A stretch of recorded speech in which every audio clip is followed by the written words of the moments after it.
This is Noah Gray, tight end for the Kansas City Chiefs, and you are listening to the Best Bell Fantasy Football Podcast.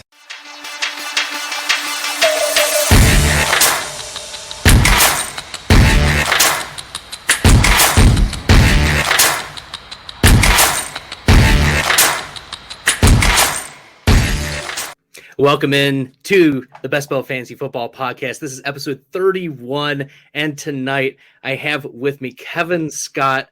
He's a high-stakes grinder, been doing it for 20 years, and he has a podcast, Grinding the Data. Joining me tonight, we're going to discuss quarterback rankings. Kevin, welcome to the podcast. Thanks, man. I appreciate it. Thanks for having me. Absolutely. So what caught my attention, and I wanted to bring you onto the podcast, you brought up a pretty spicy take about your quarterback one overall. We're jumping right on into it. Is you've done your projections, though. We were talking off air. You've done your projections. Is he still your quarterback one? The quarterback we'll talk about first. Yes. Yeah. And it's always hard because I am a big Chiefs fan. And so I have the element of homerism to fight against. But my full projections are done, all the teams, and I have him slightly ahead at number one. So he is still my top ranked quarterback. We've buried the lead. It's Patrick Mahomes. So let's talk about Patrick Mahomes. He loses Tyreek Hill, and he loses like the satellite piece to Marcus Robinson to the Las Vegas Raiders. But the Chiefs bring in Sky Moore. They bring in Marcus Valdes-Scantling. They bring in Juju Smith-Schuster. Is it that he has more weapons now? And does this affect Travis Kelce? Is there more upside to Patrick Mahomes based on what you've put into your projections? So I would say projections, the way that I do them at least, and I think most people, you're looking from a full team perspective, and you start with what do we expect the team to do? How often do we expect them to, how many plays we expect them to run? And usually the more successful offenses are going to be more like 1,100 plus. The less successful 950 to 1,000, somewhere in there. We expect them to be a super successful offense. And then we ask, like, how many percentage of their plays do we think are going to be passes? The Chiefs are consistently one of the highest pass rate over expected of all the teams. Andy Reid loves to pass. So really it starts with that. Like, I expect the Chiefs to pass the ball a ton. Like in my projections, I have Mahomes throwing it 660 times. There's only two quarterbacks I have throwing it more, and that's Justin Herbert and Tom Brady. So just in that top echelon of how many passes I think are going to be thrown, I think that's a huge part of it. Obviously, Mahomes is great. As far as who he's throwing it to, at some point, statistically, you just look at if a quarterback we think is going to be throwing this kind of percentage of completions, and usually Mahomes is in the 66 to 67%. Which is pretty standard for the top quarterbacks. They can sometimes get up towards 70. But if he's going to throw it that much, throw that percentage, he's going to throw that many completions. Then you look at his players, how many yards per reception are they getting and so forth. So it just came out with the numbers. As I go through them, I think, well, he's likely to throw for this many yards. He's likely to throw this percentage of his passes are going to go for touchdowns. At some point, it doesn't matter as much who's catching them. I do think that Tyreek is an amazing player and he will miss his big plays. Do I think he can replace that? Probably to some degree with MVS and Sky Moore. Those guys are both stinking fast. A lot of it comes down to how accurate you are, right? Can you throw a good deep ball to the guy that's streaking wide open down the field? And he's master at picking out who's open. Yeah, I'm just not too worried about the loss of Tyreek as far as statistics go. Fair enough. I think that, they surrounded Mahomes with a lot of talented wide receivers this offseason. I wonder about their ceilings. But we know it's going to be probably a Travis Kelce type of season. Looking at how Mahomes did in 2021, like through the first 4 weeks, he was a top 7 quarterback each of those weeks and had 2 top 2 finishes. But teams started to figure him out. The too high safety, defensive positioning, and limiting the deep balls. You wonder if they brought in the likes of Sky Moore and Juju Smith-Schuster to open up underneath or force teams to respect not just Travis Kelce, but also other routes and of the wide receivers that they're running so that they're not just capping the deep passes there. So I wonder if the average depth of the target is going to increase this year. Yeah, I think to some degree, no matter who the position players are, no matter what receivers were on the team, the Chiefs definitely, and you could see it through the course of last season, they definitely realized something's not working here. These too high shells are stopping us from doing what we want to do. And some of it was over-reliance on Tyreek. He was their only guy. And they have Mecole Hardman, who's almost as fast, but he's not good. So they had to depend on Thank you. Someone had to say it here. Yeah, Mecole Hardman, not good at football, he's but just not it's good. okay. And I don't even blame the guy. He wasn't even a receiver until like halfway through college. He's just not a good route runner. He's not whatever. He's just not good.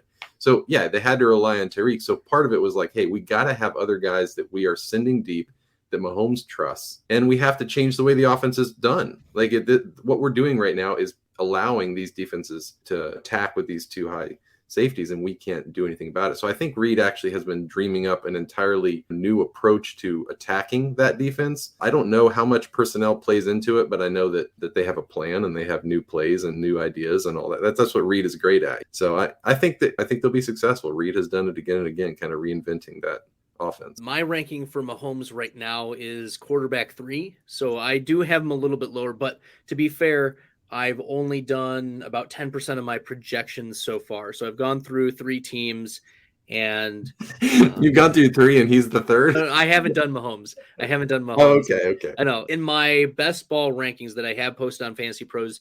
Okay. Yeah, the listeners and viewers can check them out on the Fantasy Pros expert rankings. But Mahomes for me is 3rd. And let me pull up and from a best ball perspective, I know from like when we do projections, the expectation is normally that these are like the median outcomes. Or if we were to like week to week, this should be pretty close to what we should expect to week. But in best ball, we're more concerned about what the upside looks like. And one of the projects I've been working on this offseason is trying to identify players whose upside is significantly different than where their rankings are at. So Mahomes here, what we're looking at is the point distribution curve looks pretty bell curve-ish, to be honest. Like it's not one way or the other. And if you notice, there are little lines that go down about 3/4 of the way, and it's actually 84% of the way. So it's approximately 1 standard deviation away from the mean. And those are the 84th percentile, approximately weekly point outcomes. So the top 84th percentile outcome over the last few years in red was like 32, 33. Blue was almost the same, and orange was even higher, which is crazy to me that in what we thought was a down year for Patrick Mahomes, he actually showed technically a little bit more upside than what we had seen in the previous 2 years, one of those years being the MVP year where he was throwing all the touchdowns. But what I really like about Mahomes is that his ceiling is pretty consistent as well. In fact, in my research, the 73rd percentile outcome for Mahomes has been at least 25 fantasy points each of the last 3 seasons. The only other quarterback to do it, Dak Prescott. So Mahomes here consistently shows a really high ceiling, and I agree with you. I think the Chiefs have done enough to keep Mahomes where he is. He's not going to fall down. I'll talk about my boy Aaron Rodgers. You can see all of the Green Bay Packers stuff in the back. We'll talk about him in a bit, but I think that this is a stark contrast to what the Packers did versus what the Chiefs did this offseason. Yeah, I can see that. That's the thing, like the consistency that he's shown over the first 4 or 5 years of his career. It's pretty crazy, and it's easy to take it for granted. That doesn't take anything away from the other top guys like Josh Allen and Herbert and even Dak. Obviously, there's so many great quarterbacks in the league, but yeah, I guess it's all about cost too, right? So if Josh Allen and Herbert and Mahomes are like that top tier for most people, maybe some have Kyler Murray or a couple other guys in there, but where are you getting them? So for me in the early drafts, like Allen's been going in like the 4th, sometimes 5th, one time 3rd. Herbert's been going in the 4th most of the time, or 5th. And then Mahomes usually falls to the 6th. So for me, that becomes a really hard decision when he's behind those guys by a round or 2, not to pull the trigger, because I do think his upside's so high. And obviously I'm a fan too. It depends on your draft strategy and all that, but yeah, I think he's being undervalued now because the Chiefs struggled last year. I think that the struggles were less him than the whole offense and the structure and all that. So if Mahomes is 1, who's 2 for you, Kevin? 2 is Josh Allen. Yeah. Okay. And I have them almost exactly. Their projections are within like 7 points. I have Josh Allen just barely below, and his percentage, a lot of for Allen depends on his accuracy. He's really improved that lately, but I have his accuracy down a little bit at around 64%. He's gone between 60 and 68 or so in his career. So it's hard to know if it's like a thing he's going to hold on to, that high accuracy, or if it's going to be like something that comes and goes. Obviously, the rushing upside helps him a lot. Same with Kyler Murray. And even Herbert, I think if he was running the ball more, he would be right up there with Allen at the top, possibly the top guy. I think he has the athleticism. He just does not, they don't do design runs for him and stuff like they do with Allen. He did a lot of running near the goal line his rookie year, and we saw, I think, 6 or 7 rushing touchdowns. Many of those went to Austin Eckler last season, and there's been rumblings out of Chargers camp that they want to reduce the amount of rushes they give to Austin Eckler. He's a weapon. That's how they've been describing Austin Eckler. And I wouldn't be surprised if you see more usage of Justin Herbert close to the goal line yet again, more of a regression there. But you mentioned Josh Allen as the quarterback too. So let's look at his distributions. And you can see the stark difference between 2019 and 2020. It was, and 25 fantasy points, like you'll see when we get down into like quarterback 13, 14, like that's about where many of those high-end quarterback 2s end up with their 84th percentile outcome. But we saw, as you mentioned, the completion percentage means more completed passes, means more yards, means more touchdowns, means more drives continue. So the blue was 35 fantasy points is his upside, and then 36, 37 approximately, 84th percentile last season. Maybe he goes down, like he's probably going to go down here, but by how much? Back to 35? I think that when you're looking at upside, Josh Allen offers so much, and his ADP, I know you mentioned he's getting drafted 3rd, 4th, 5th round on in the high stakes drafts, but his ADP right now is 30th overall on Underdog. Wow. Best ball, I guess that makes sense. You got to have multiple quarterbacks. Best ball, but also it's given that it's half PPR, and I think most of the high stakes leagues are full PPR. Yeah. In half PPR, the quarterbacks who score more points are more valuable.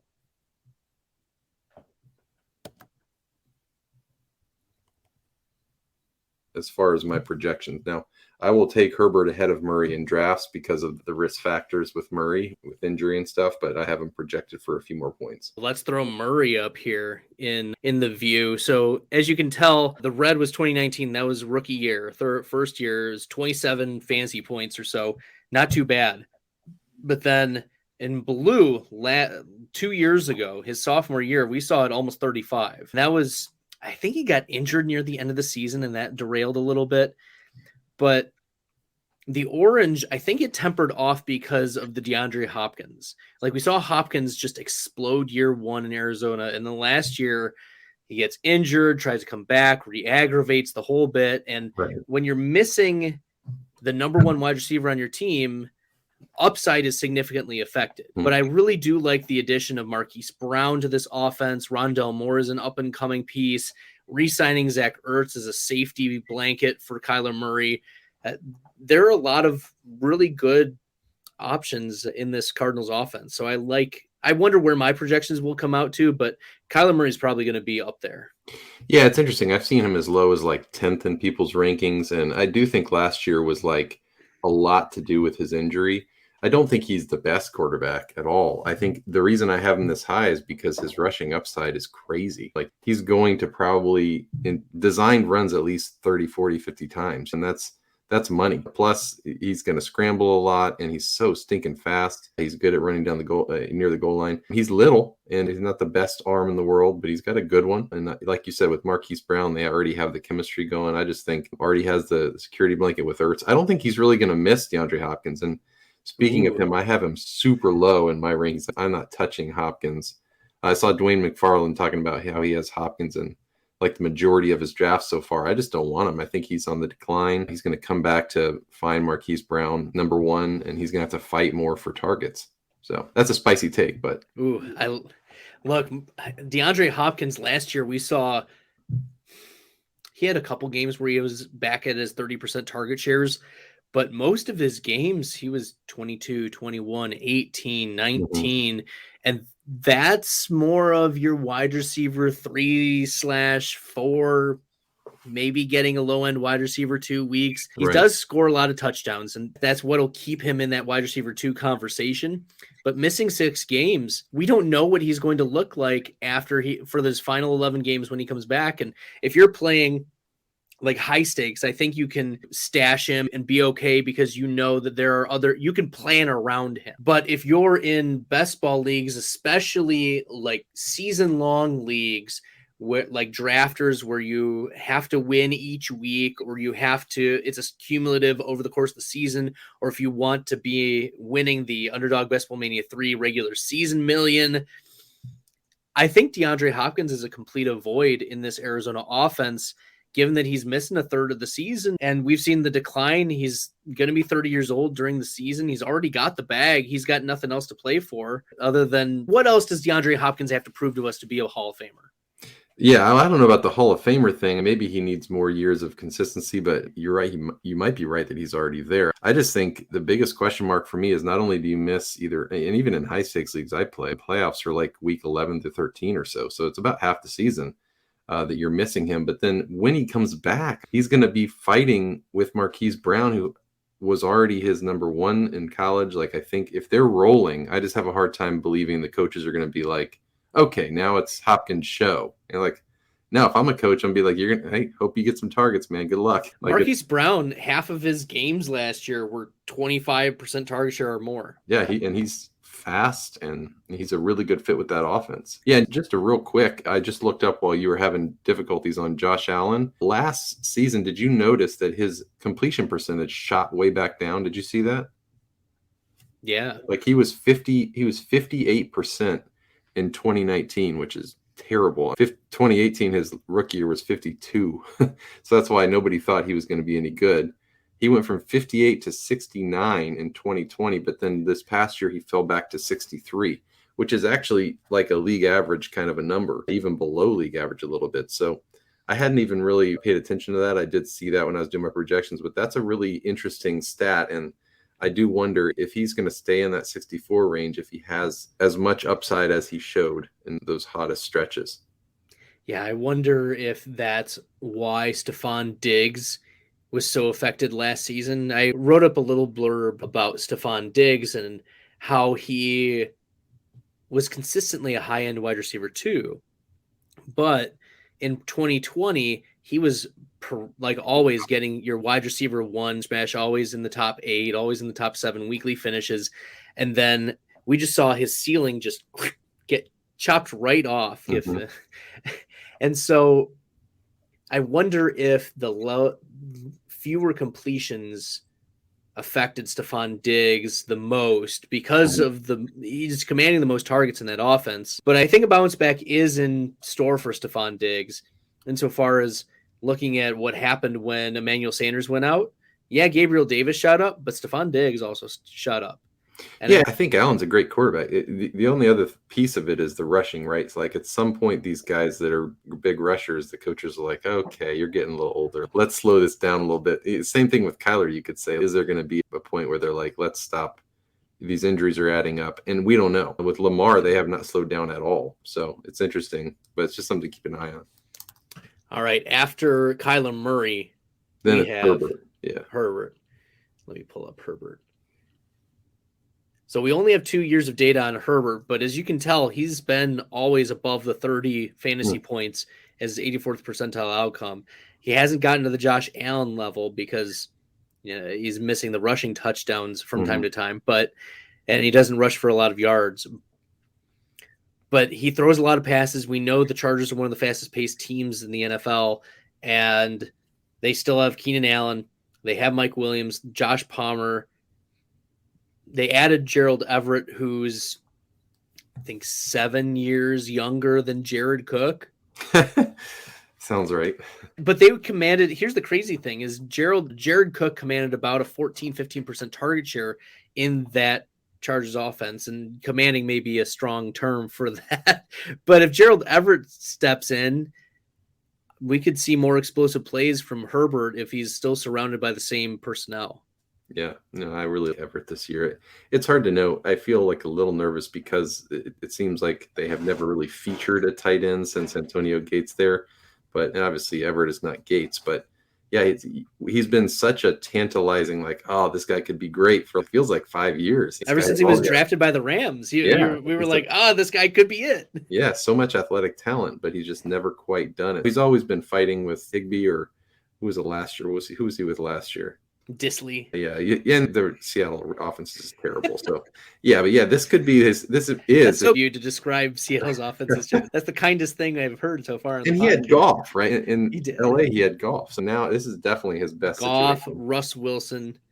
Yeah, well, he had Russ last season, but it's not a fair. It was just a bad offense. Yeah, we'll see. I do hope he pops, and I think Herbert is just.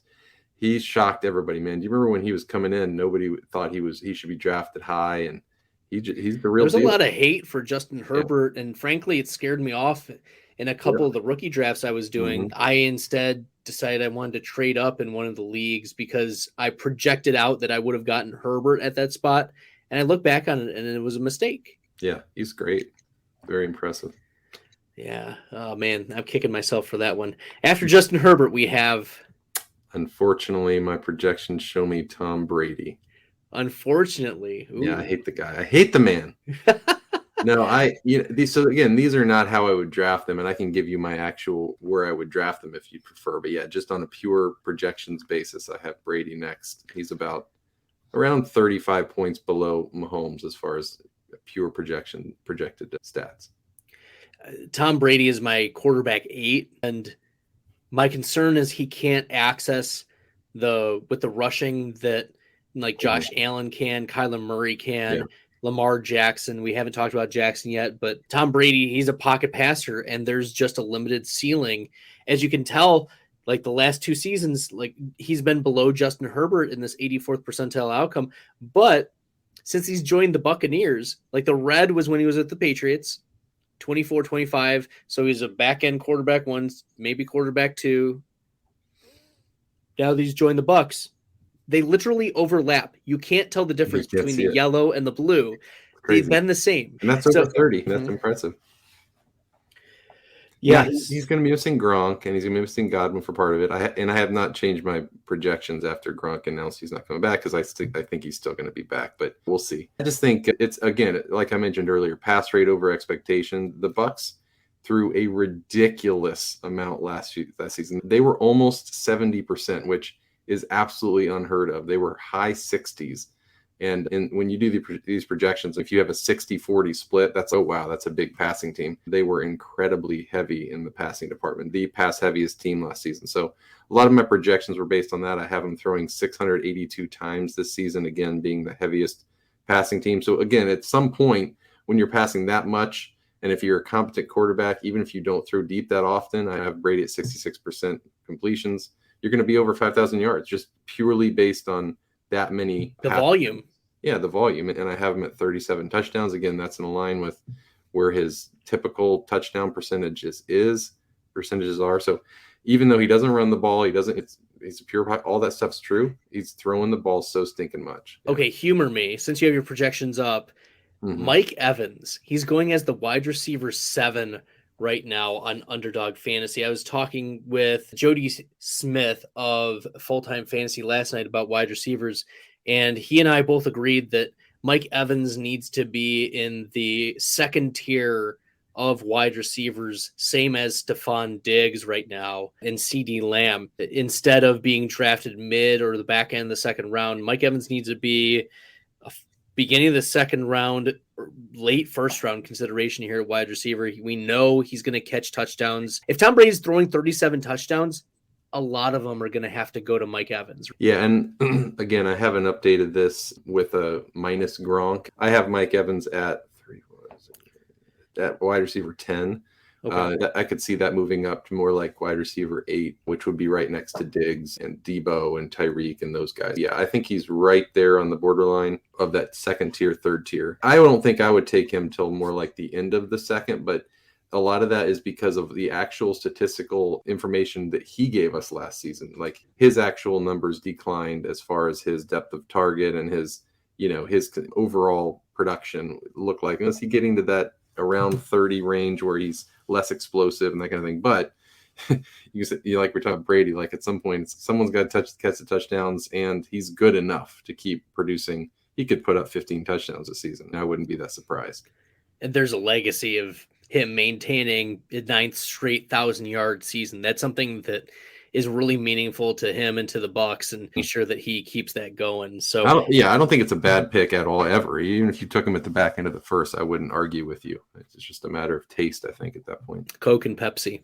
Let's keep moving on. After Tom Brady, let's see here. I have Russell Wilson. That's a spicy one. I like Wilson. Wilson is my quarterback 7 right now. I do have him ahead of Brady, but so we're pretty close on, and that's much higher than the field on Wilson. Again, just based on my own research and what I think the Broncos are going to do, and how Wilson, I think to a large degree has been hamstrung by the Seattle offense. I'm not a fan of Pete Carroll and the way that they've run their show there. I think Wilson, not only has he not been allowed to, have any rushes, cook. Really, yeah, to cook.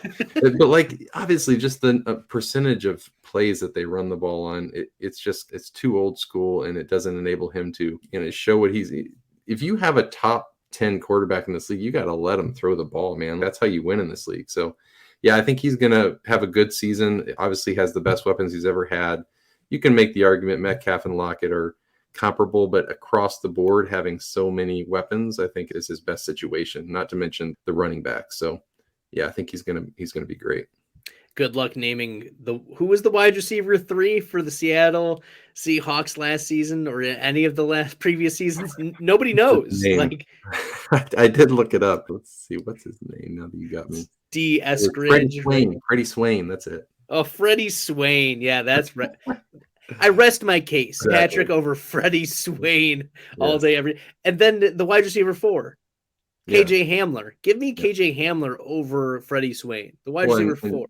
I love this tight end they drafted too. Now they're going to have 2 tight ends that are able to catch the ball, and they're super fast with the running backs. It's a very good offense, which makes me angry because I'm a Chiefs fan, but I think they're going to be really good. That means the Chiefs are going to be passing a lot. The Broncos are going to be passing a lot. The Chargers are going to be passing a lot. The Raiders are going to be passing. This is going to be a high fireworks shootout. You mentioned it, sort of division. And that's what, like, the NFL is better with Russell Wilson in this division, even if the Chiefs fans don't. Look at this graph. And last season, he was way down from what he had done the previous 2. That's crazy.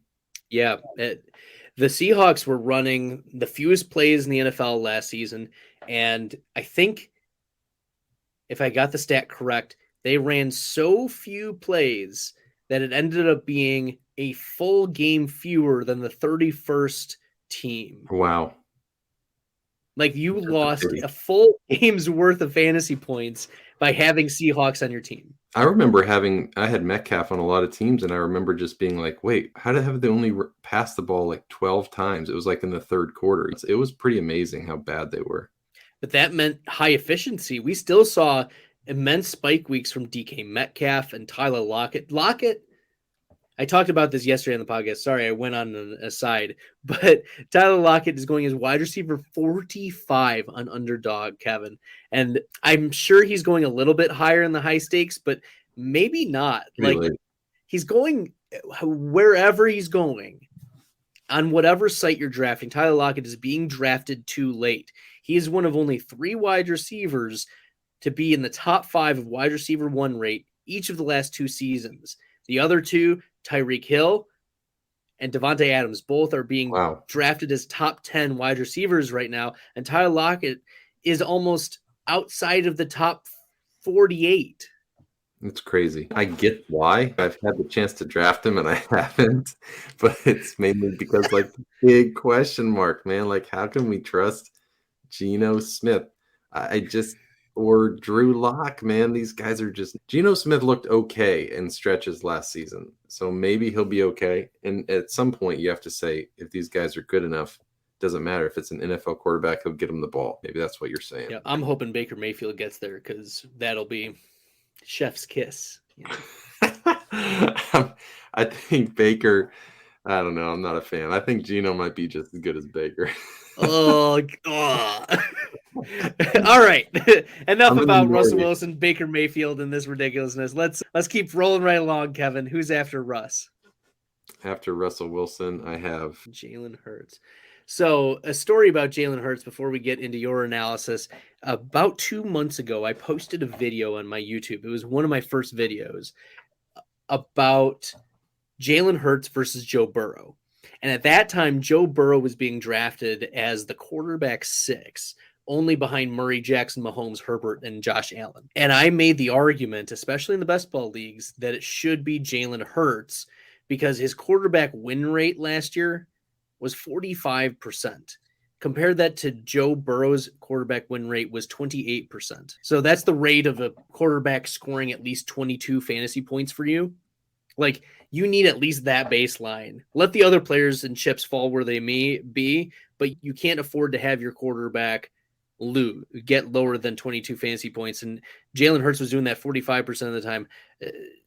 Joe Burrow was doing it 28% of the time. And so I made the argument that it should be Jalen Hurts by far. And unfortunately, the ADPs have now shifted, and I can't get Jalen Hurts anymore as the quarterback 8 or 9 anymore. Call me the ADP mover here, Kevin. But yeah, talk to me about Jalen Hurts. Yeah, the hard part with Hurts is that they do not throw the ball enough. At least last season, it was a ridiculous over as far as their play choice. I don't know why that was. They started the season pretty pass heavy, and then they shifted. I think they just couldn't figure out the passing game, so forget it. We're just going to run the ball. Well, and they wanted to win. They were winning. It was working. There's that piece where it's like, are they going to keep that up because it was working last season? We don't know. I have them only throwing 546 passes, with one of the lower ones in the league. I mean, at least definitely bottom 10. But still, if he throws a 65% completion rate, that's going to put him over 4,000 yards, which is fine.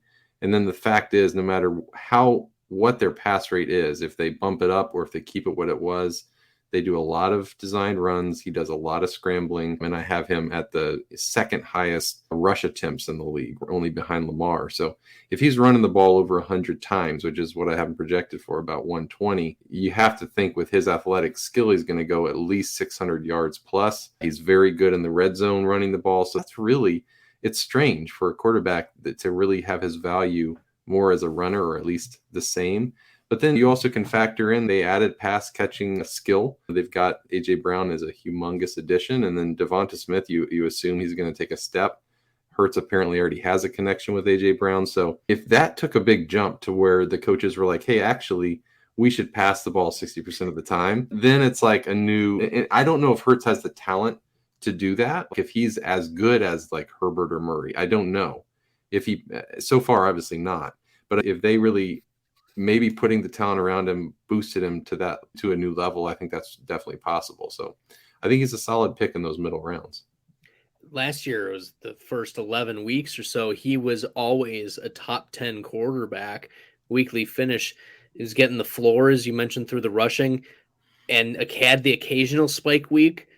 But I think that's the dimension that A.J. Brown brings to this offense, is he can take one to the house. You put it in his hands. A.J. Right. Brown is big and strong and fast, and he can take it 60 yards, 50 yards, 75 yards, all the way for a huge touchdown. And then you start to see this tail end of the graph move more toward it stretches out a little bit longer, and there's your upside.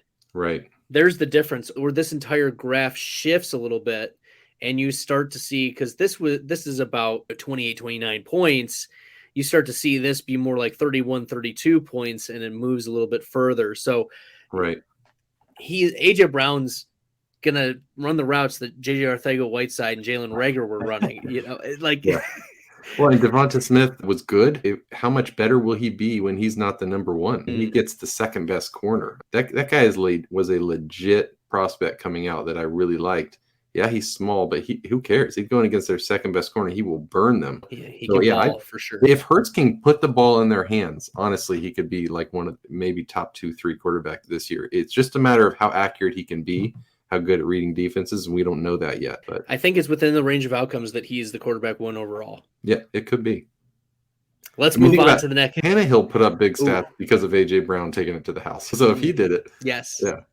No, I like that insight. Although, to be fair, A.J. Brown goes from one of the run heaviest offenses to one of the run heaviest offenses. Yeah. Kevin, let's keep going. Who's after Jalen Hurts? Then I have Dak just a smidge ahead of Lamar. They're together. I think Dak is the beneficiary of another offense that loves to throw the ball. I have them throwing over 630 times. I think he's gonna get close to sniffing 5,000 yards just based on that pass volume. I know he lost some receiving ability for sure in his group there, but I think Lamb is ready to take over as the number one. I don't think there's going to be a big drop off from Cooper to Lamb. There might be a little bit of a struggle early on without Gallup in there, but they did draft the rookie that I really like a lot. What's his name again? Jalen Tolbert. Yeah, Tolbert. I think when I watched his tape, I liked him a lot. Super fast, super long, really long arms. Like I think he could be like their red zone beast as far as throwing up balls to him and stuff. And obviously I like Schultz a lot.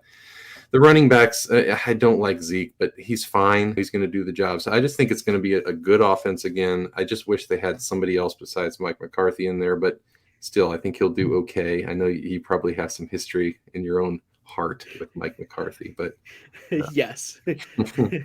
Anyway, we'll leave McCarthy at that, but affectionately. And a lot of people were talking about his rushing too. I think he's going to get a little bit of rushing juice too. In the first couple of years he did. I think they were being careful with him last season with his coming back from the leg, but I could see him getting about 300 yards and 2-3 touchdowns, and that'll give him a little boost too. Definitely. I think that this is an opportunity for him to move toward that 31 spot, move it over just a little bit with the rushing.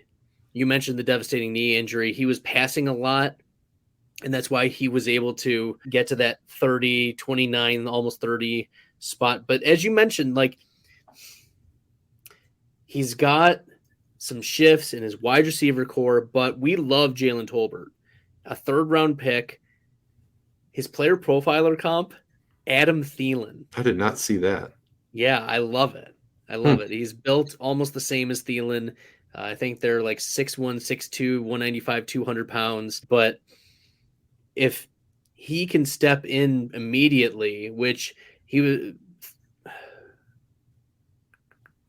Tolbert was a 4-year player, I think it's South Alabama. And so has more experience. It's not as though he's an early declarer and needs to get more NFL ready.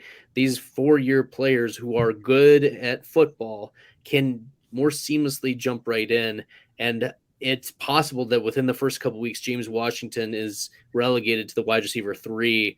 And I talked with Edwin Porras about Michael Gallup a couple days ago, Dr. Edwin Porras, physical therapist, and he said Gallup probably isn't going to come back until probably around mid-November anyways. So this is by that time, the offense will be pretty established, and I think Gallup is more of a 2023 play. And I think even though none of us really like James Washington, he's an actual NFL wide receiver. So he doesn't have to be your 2 or your 1. He can still contribute and make a difference in that. Keep that offense going. He'll be where you want him to be. So I think that's a positive for Dak. I cannot believe that over 40 blue line, though. That is insane. Yeah, there was the injury year, so you just have to take it with a grain of salt. Okay, so it was only a few games. Only a couple games. So, gotcha. Yeah, you can just throw that one out. Don't worry about it. It's still impressive. And it shows you his upside. He does have that kind of crazy upside because they throw it so much. Absolutely. You get one big spike week out of him. But even like in the non-crazy years, he's uber consistent. This is what you'll notice from these quarterbacks is they're really consistent. The wide receivers, they can get pretty wild with their upside, but the quarterbacks are really consistent, which is why they're replaceable in a sense. Like, why would you'd pay up for Josh Allen? But when you start getting into like the Dak Prescotts of the world and the Tom Brady's of the world and Russell Wilson's, they're all pretty close to the same and they're consistently the same. So when you mentioned earlier in the podcast, take the cheaper one or take the value, like they're in similar tiers. Like those types of quarterbacks are in similar tiers. They are, and they're clumped. And if you look at my like fantasy point projections, I have essentially my top tier they're projected for between 376 and 399. And that's like that median projection you were talking about. They could go 450, they could go 350, but that's where I have them projected. Then the second tier is between 340 and 360, and that includes all these guys we've been talking about right now. And then you start to jump down, right? So then you really with Carr and Stafford and Rodgers, those guys, you're going to lose like a solid like 2 to 3 points a game by jumping to them. The reason why you would draft Allen or Mahomes or Herbert is because, again, you're gaining compared to Derek Carr, you're gaining potentially 4 to 5 points a week, depending on how things play out. And that can make a huge difference. But again, it's about where you're getting them and what the cost is and all that. So all those things, plus if you're trying to stack, if that's something the strategy you want to attack, roster construction comes into play with how much draft capital am I investing in taking Josh Allen in the 3rd, 4th, 5th round, comparing that to getting Dak Prescott in the 9th, 10th, 11th round, and then I can take my Christian McCaffreys, my Jonathan Taylors early, my CD Lambs in the 2nd round. In fact, that's one of my favorite things to do is take CD Lamb in the 2nd round and just wait on Dak Prescott. Yep. No, I think it's a great strategy. I've been shocked at how late Dak's going. And when I have an earlier quarterback, but if I don't, I want to take Dak every time because he's literally there in the 10th or 11th every single draft. And it's like, why? Is it just there's quarterback exhaustion, I think, because by that point in ADP, Dak Prescott on Underdog Fantasy is going as a quarterback 10. So by that time, and I'm assuming it's pretty similar to on other sites, even though the ADPs and where they're going might be a little different. Like overall, Prescott going at quarterback 10, that means there have been 9 other teams that have taken quarterbacks off the board. They're not looking to get a second quarterback at that spot. And the teams who haven't drafted quarterback so far probably aren't looking for a quarterback at that spot anyways, and they're just going to keep pushing it. And one of my former co-hosts, Billy, he will push quarterback until round 15 and take Matt Ryan as quarterback 1. So that may be why Dak Prescott just keeps getting pushed down and down, is this quarterback exhaustion. Yeah, I think there's just a general negativity toward Dallas right now. I don't think it's probably fair, and I think it'll probably shift. But I think the loss of Cooper put some people off of them. All right, after Dak, we have... Then it's Lamar. Oh, finally. I was wondering when we get to Lamar Jackson. Much higher for you? Yeah, Lamar Jackson is my quarterback 4 right now. Okay. Yeah. He is lower for me, I think, mainly because of how run heavy the Ravens are. I think that's the main reason, because his pass attempts are actually the 2nd lowest in the league in my projections. 525, which is extremely low. I have the Ravens about 50 to 52%. I can't remember exactly, but in pass run split, because they love to stink and run the ball. And they're going to have J.K. Dobbins coming back, Gus Edwards coming back. They drafted Beatty. They have all these options, and they love to run with Lamar too, which is good for his stats. But I think maybe obviously I have 153 rushes. I have him running a lot, but maybe that comes back a little bit. It's hard to know. He's not a super accurate passer. He lost Marquise Brown. And I like Rashad Bateman, but if he's a 65% passer and they don't pass it very much, he's not even going to pass for 4,000 yards. His touchdown efficiency came way down last season. I don't know if you remember his MVP season. He was at 9% touchdown percent, which is ludicrous, like almost never been done ludicrous. Yep. And then it came all the way down. I think it was 3 last season. Yeah, that sounds about right. It was not good. So obviously he's got Mark Andrews, he's got Rashad Bateman. He'll be okay. I just think he's going to be more, what is this? Quarterback 8, quarterback 9, somewhere in there. Interesting. So this is one of the teams I have done projections for, Baltimore. And you mentioned, so how many pass attempts did you have Lamar?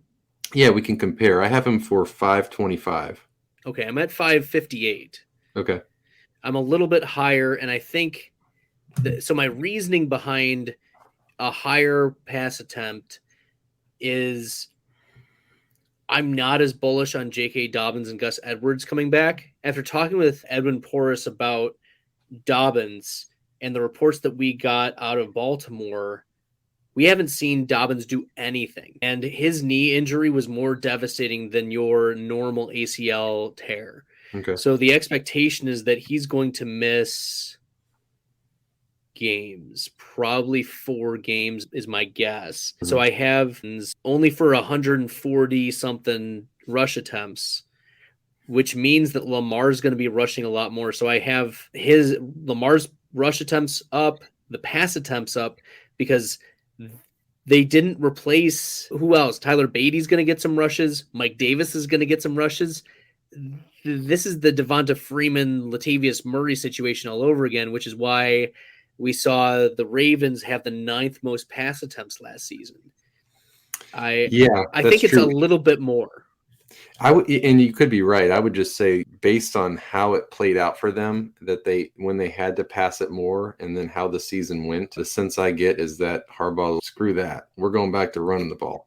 And I could be wrong. I think also he wants to protect Lamar. He does not want to get Lamar hurt or have Lamar throwing picks, that kind of thing. He's not the most accurate guy. So a lot of that goes in my head. But the biggest question would be, what do you have his completion percentage at? 64. Okay. So we're pretty close on that. I have 65. But then, so where do you have his passing yards? I have him at 38-39. Okay. Yeah, and I'm 39-38. So we actually are very close. So maybe your touchdowns, what are your touchdowns at? 22 passing touchdowns. Yes. Actually, I don't know how you have, maybe it's just where you're at with the other quarter. It'll be interesting.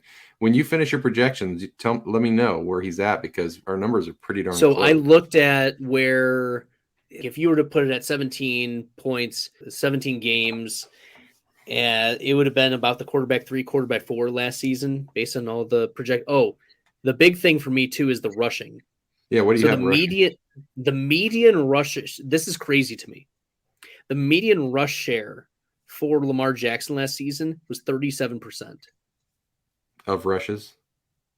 Yeah, of his team's rushes. Of his team's rushes in a game, the median rush share was 37%. And that's what I used for my projection for this coming year, given the injury to J.K. Dobbins that I anticipate he'll be out for a while. I don't know about Gus Edwards. How many rushes that give him? Over 200. Oh, okay. Well, that's the biggest difference. Yeah, because I had him at 153. But yeah, a lot of that. I'm at 203. 1,100 plus rush yards. There you go. Yeah, and if that was my projection, yeah, I would have him top 2, top 3, definitely. A lot of these are narrative things where we think through it. We think through how we think the teams are going to go, what the coaches are going to do, and we think this is most likely to me. My whole narrative about them wanting to run the ball more and wanting to protect Lamar could be totally wrong. I think they were at like a 56, 57% pass rate last season. I bumped it down to 51. Okay. Yeah, that's fair.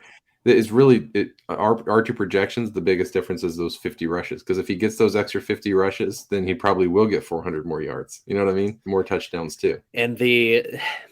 But I think the interesting thing for us is our passing is almost the same, and that he's gonna be low in the pass volume.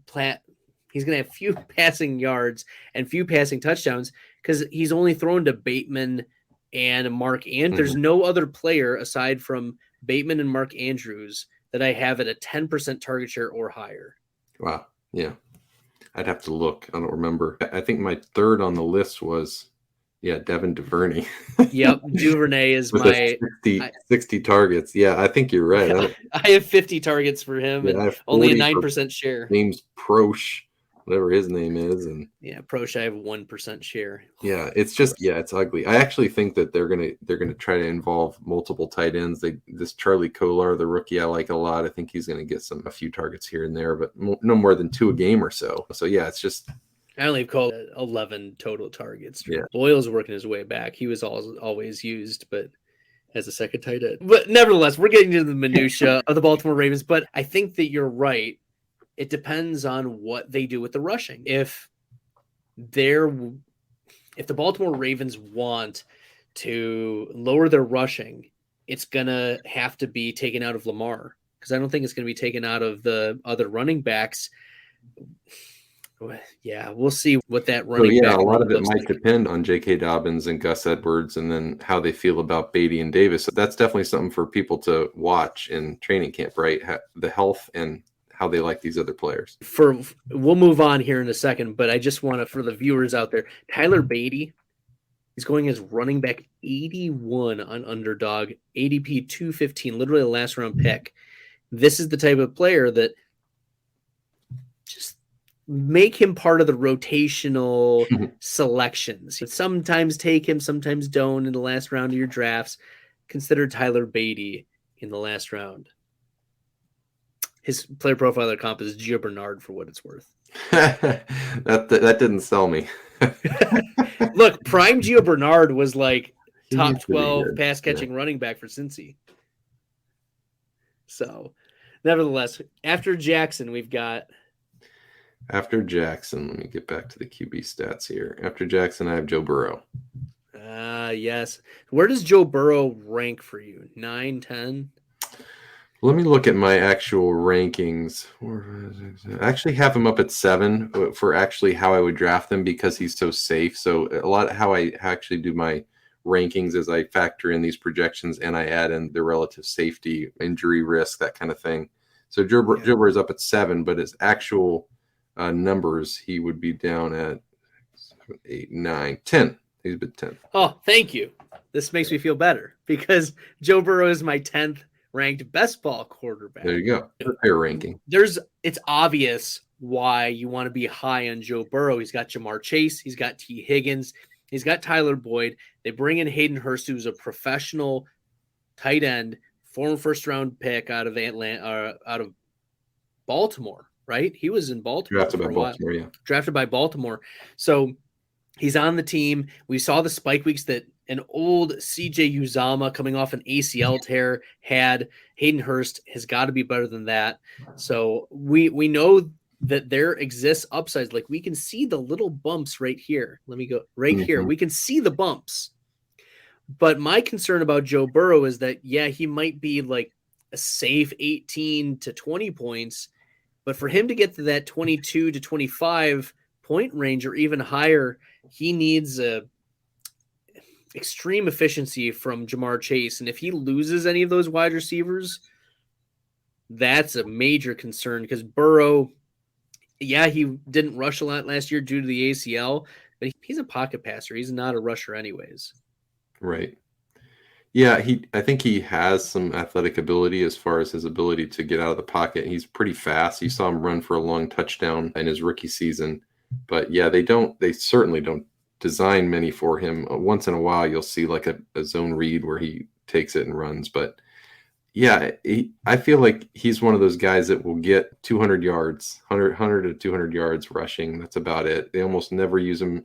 Like even Tom Brady will get you 3-4 touchdowns on those sneaks at the goal line. They don't use him with that. He's just he's not a bruiser. He's just a very smallish kind of guy, but even though he has some athletic talent, as far as his arm talent, he's amazing. He's one of the best throwers of the football, even if he doesn't have super big, like powerful arm, super accurate guy, really good deep ball. So yeah, I think that the biggest thing with Burrow is I have him at 70% completion, which is top in the league. He was excellent with his completion rate last season.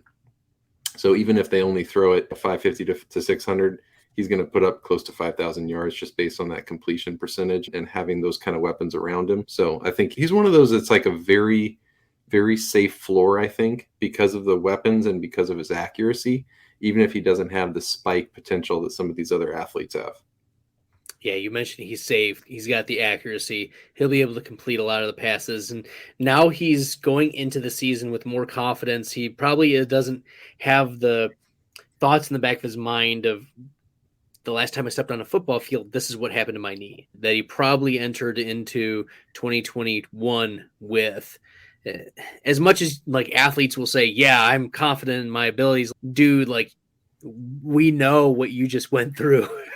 Yeah, the fact that he just did that, coming off of that, is pretty amazing. He's a stinking confident dude. I got a lot of respect for him as a player. That guy he's a baller. But my bucket list includes smoking a cigar with Joe Burrow. I like it. Next after Burrow is After Burrow, I have Trey Lance. Ooh, Trey Lance. Yeah, talk to me about Trey Lance because I pulled up. So this is Trey Lance's little blurb. Okay, so you see Not it's much data.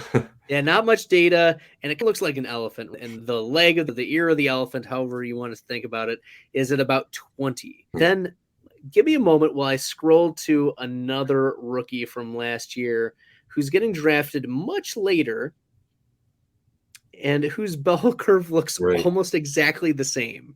Yep. And then another rookie quarterback whose bell curve looks the same. that starting point is a little lower, isn't it? Yeah. So as you can tell, like the rookies last year for quarterback did not fare very well, but there's reasons for optimism for Trey Lance. That there's rushing and he's got a stronger arm than Jimmy Garoppolo, but he didn't play a lot of snaps in college. He took a year off, mostly a year off due to COVID, I think. And he was really raw last year, made a lot of mistakes. There was not a lot of confidence about, although taking a step back, the San Francisco 49ers coaching staff is perhaps the most temperamental in all of the NFL. If you get on their bad side, if you get on Shanahan's bad side, you're in the doghouse for a long time. Just ask Dante Pettis. Yeah, I'm with you. So the thing I would say about Lance is that I'm not drafting him here at QB 11. So we're through 10, and this is a big tier break for me between actually where I have my rankings. Jalen Hurts is my 10, like based on risk factors. So he's right there. And then I have a big tier break to this next bunch, and it includes Stafford, Carr, Rodgers, Cousins, Tannehill, Lance, Fields, Jones. All those guys are in that next. And Jones, that's a spicy one. We can get to that later if you want to. But yeah, I actually think Trey Lance and Justin Fields are right there together. And I agree with your graph. I like Justin Fields a lot. As far the reason Trey Lance is here, and actually the next one on my list is Fields, as far as my actual projections, is because of their rushing upside. It's the same kind of thing with Lamar. I don't trust them. They're very risky. They could get injured. They're not very accurate so far, but upside is there because these dudes are athletes and they can run the ball. Lance, I have 115 rushes. Fields, I have 119 rushes. I have them both over 600 yards, both over 5 touchdowns. So that alone is going to give them that floor, right? Absolutely. You mentioned Mac Jones. This is the Mac Jones. You know, it's even spicier. Not Mac Jones. Daniel Jones. Oh, Daniel Jones. Yeah, we can look at Daniel Jones here. But Mac Jones, all 4 of those rookie quarterbacks, their 84th percentile. Same thing, yeah. Were all at about 20 fantasy points. Interesting. For various reasons. Like Fields had the sucky coach. Mac Jones didn't throw the ball a lot. Trevor Lawrence, sucky coach again. And now you have Trey Lance, who got 2 spot starts, really, and had a lot to work on. So, we expect all these quarterbacks to improve, but yeah, let's move to Daniel Jones then. And we can see that he's wild. Yeah. He's like the wide receivers of the quarterback position. Just it's that 2019 that people are not remembering. It feels like he actually has a lot of upside in my view. And you add in Brian Daboll and changing the offense. The ineptitude of the Giants coaching staff last season is pretty baffling. They actually had decent players, and Jason Garrett found a way to make them terrible. And I don't think Daniel Jones is great by any means, but he didn't use him as a rusher. He didn't scheme ways to help him be accurate and just complete passes. It was just a disaster. So if Daboll is even like just okay, you could really see a resurgence for Jones. He had an 84th percentile outcome that was like 32 points. Yeah. What? Joe Burrow first 2 seasons was at 25-ish. Okay. Mm-hmm. Daniel Jones can run. He can pass. There were times where people were like, Daniel Jones is better than Josh Allen. Remember those days? Yes, I do. It was, and that was not crazy. You weren't viewed as a crazy person saying that, oh yeah, there's quarterback controversy between Jones and Allen. And now Daniel Jones gets the offensive coordinator, Josh Allen. Yeah. And he's surrounded by weapons. Kenny Galladay. You've got Wan'Dale Robinson. You've got Kadarius Toney. You've got another deep threat in Darius Slayton. You got Saquon Barkley. Saquon Barkley, right? Yeah, a healthy Saquon. Line. Lord have mercy. This is teeing up to be a real bounce back year for the New York Giants for Daniel Jones. And I think they declined his 5th-year option, but they may sign him to a longer term deal, or wherever he signs, it's going to be pretty lucrative because. And look, he could suck. They could be awful again this year and we could be totally wrong, but I think that the potential is there. And yeah, I'm I took Daniel Jones yesterday in one of the football guys drafts, FFPC, 20th round. So it's not like I'm jumping up there and taking him in the 13th. But if he's there at the end, I'll take him as my second quarterback. Sure. I think he's got the upside. He's definitely got the upside. And I think he's more valuable, though, in best ball leagues than in any of your redraft or leagues where you have to manage the starting roster. It's going to be harder to pick out the weeks where Daniel Jones is going to give you the spike. He's a backup, a spot start guy. Yeah, absolutely. All right. Are there any other quarterbacks you want to hit on before we call it a night here, Kevin? Those are the main guys that I am trying. I would say in leagues, try to get one of the top 10 guys if you can. One of those guys we've mentioned, and there's the question mark with Deshaun Watson. I'm just assuming he's not going to be there this year. But those 10 that we mentioned, I think you get one of those, you have a little bit of a leg up. If you miss, and I think the next guys would be guys like Stafford and Carr and Rodgers. I think those guys are fine. If you miss, try to grab one of those. Like you mentioned that Billy will wait till the 15th and grab Matt Ryan. I think you can do that, but you're giving up 4 to 5 points a game. Even if you jump up in the 10th or 11th and grab one of these middle range guys, you're in a lot better shape. So that'd be what I say about quarterback position. Well, for kicks and giggles, here's Jacoby Brissette over the last 3 years. What the heck is because he only had a few starts there. Wow. So back in 2019, when he was the starter for Indy, his 84th percentile outcome was only like 23 points. Yeah. You can leave him on waivers. Let someone else use him as a roster clog, honestly. That's almost surprising he was that high if you think about it. He's just really bad. The wheels up for David Njoku, but wheels way down for Amari Cooper if this is going to be the outcome for most of the season. As of this recording, Deshaun Watson's legal process has gone through 3 days of deliberations, and the judge is probably going to come back tomorrow with a ruling. So we'll see what happens, but the feeling right now is that Jacoby Brissett's going to get significant playing time this season. Yeah, I think if Watson even gets a full season suspension, I think even if he is able to negotiate it down, it'll be half the season. I don't see it being less than that. Yeah, I don't either. Deshaun Watson, pretty much in a void for me. I think in the 120 drafts or so I've done this year so far, I have 1 or 2 shares of Deshaun Watson. That's a lot of drafts, man. Hopefully they're only like $1 to $5 a piece. Thankfully, not too bad. But nevertheless.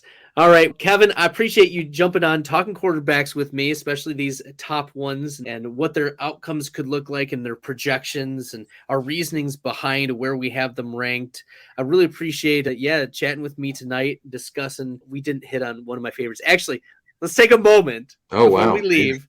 The best rookie quarterback among all of them in their upside, 84th percentile outcome, Davis Mills. And I have him in that next tier underneath. He's with Mac Jones and Trevor Lawrence and those guys. Yeah. It's not crazy. It's not crazy. All right. You can follow Kevin on Twitter at KevinScottFF. Thanks for popping in today, discussing quarterback rankings with me. Thanks for having me.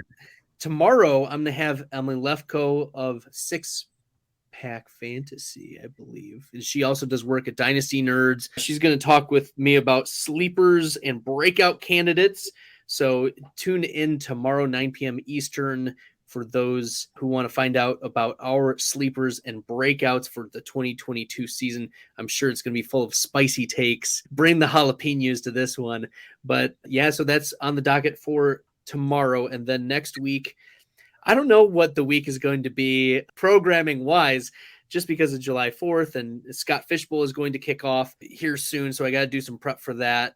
I might do a podcast where I talk about the Scott Fishbowl rules and things like that as we get into it. But that's the plan for this coming week. And then I don't know when baby number 4 is going to come. Stalder baby number 4 here is due here in a few weeks. John Ignatius. We'll see when he decides he wants to make it into this world. But I will, of course, keep all of those things up to date. And that's why I'm trying to get as much content in right now as I can before before he comes and the sleepless nights and the mindless Netflix watching continues.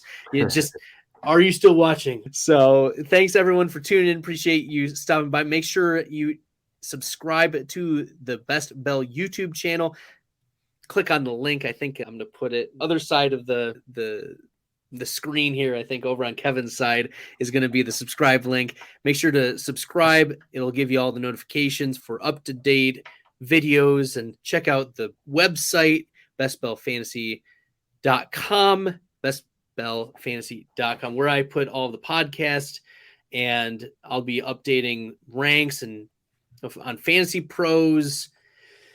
And of course, I'll be updating blogs throughout the regular season, so you can check out all those things there. Kevin, do you have any plugs you want to put in before we call it tonight? Yeah, besides Twitter, just check out my podcast, Grinding the Data. I'm starting a projection series here during July where I dive into all the projections for all 32 teams and to hopefully potentially help people with their rankings. So be on the lookout for that. You can subscribe on anywhere you get podcasts. Thanks for that, Kevin. Appreciate it. And on behalf of Kevin, I'm Bradley. Good luck in the best ball streets.